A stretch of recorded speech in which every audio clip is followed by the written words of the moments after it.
Hi guys, today I'll be doing my second vlog post on aerobic fitness and the different types of aerobic fitness that you're going to find and what kind of training you should do to meet the demands that the type of activity you're engaging in are going to require.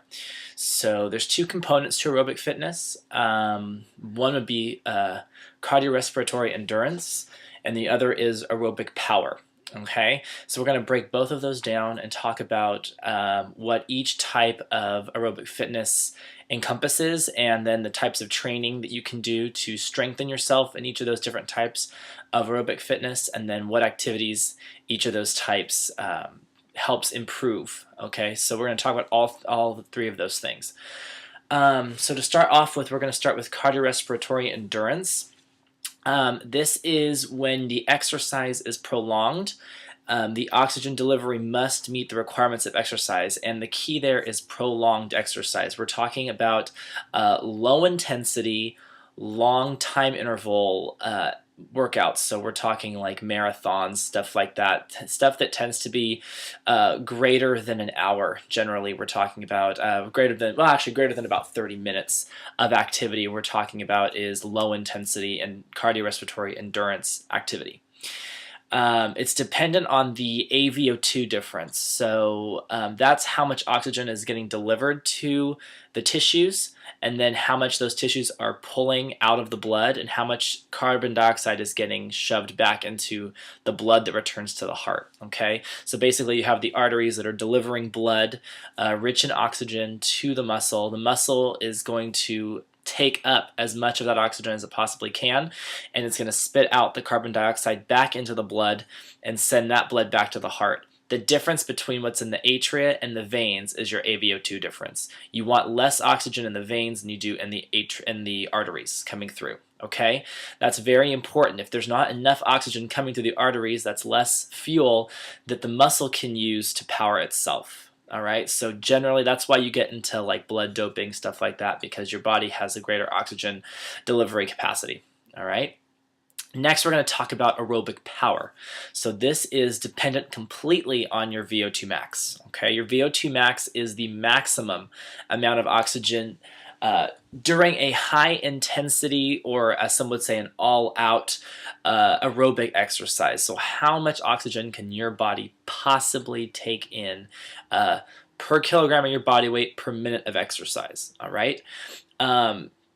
Training for either of these types of aerobic fitness, so whether that be aerobic endurance or aerobic power, they'll both increase your VO2 max. They'll both have positive improvements on your VO2 max. It's just the degree at which it's going to improve it. The aerobic power training is going to improve your VO2 max by more than the aerobic endurance training. And that is because your cross bridges, which we'll talk about another time, that are within your muscle that basically suck in all of the ATP for muscular contraction and energy consumption.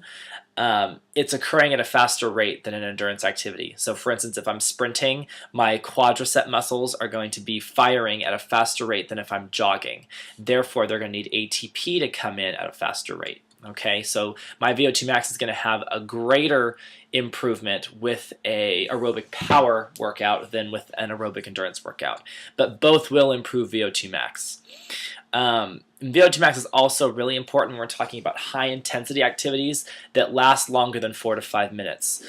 So we're talking about greater than 5 minutes, so greater than the glycogen or glycolytic pathway, but not quite as long as, let's say, the aerobic endurance, so not quite as long as about an hour. All right. Both types of training are beneficial. I don't want it to seem like only aerobic power is important. Aerobic endurance is important as well, depending on the type of activity you're doing. Okay. And that's how it goes with any sort of training program. Anything you do is all based on the type of activity you want to engage in. That's what type of training you should work for. When we're training aerobic power, the gains that we're going to make to our VO2 max and our cardiovascular system not only are going to improve our performance in short-term aerobic activities, but they will also improve our performance in the long-term or aerobic endurance activities as well. So there is crossover when it comes to aerobic power training.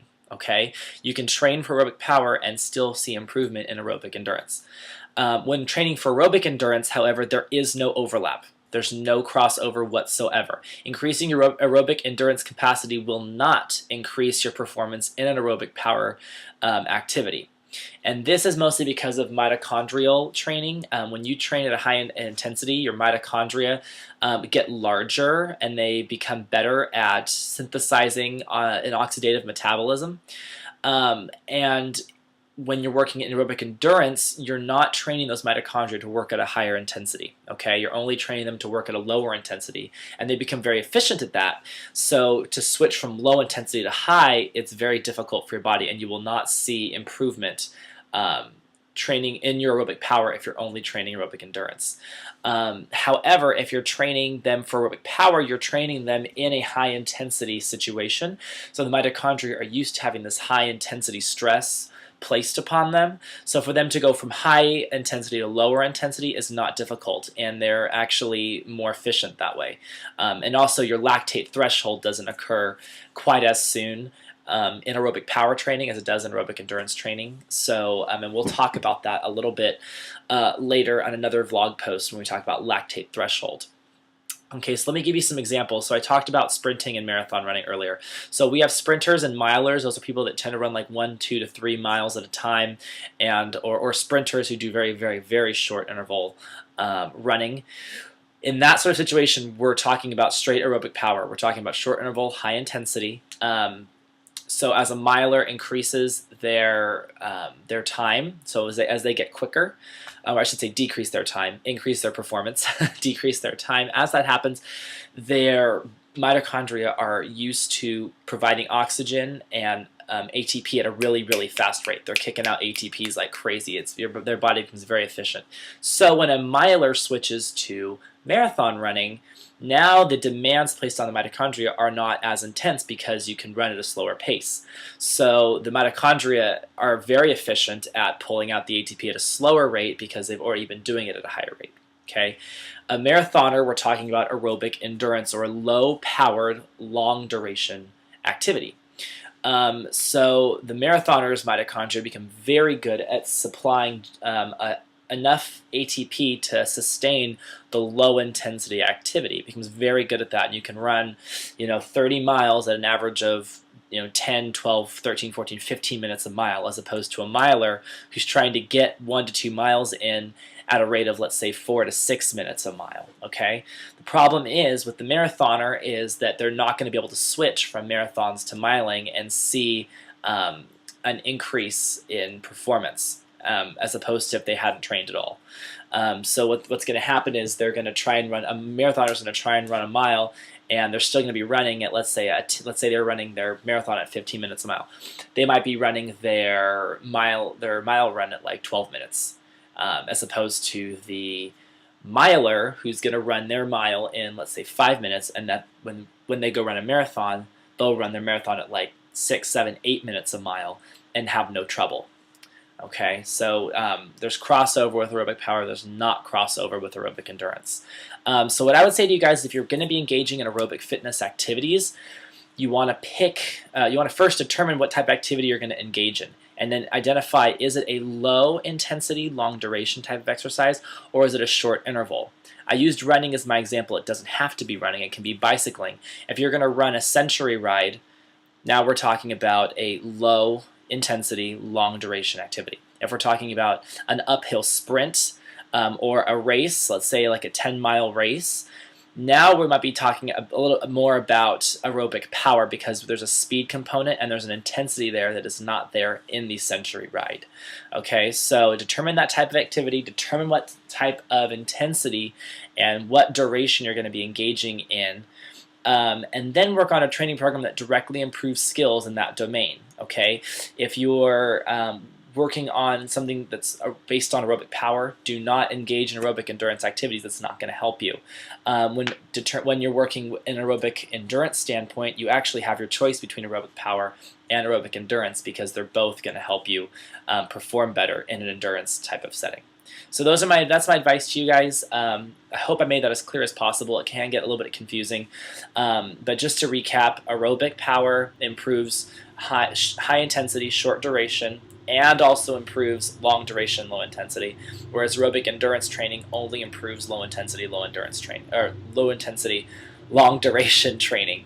And so basically, you're going to have to find what type of training program fits the activity that you're going to be engaging in.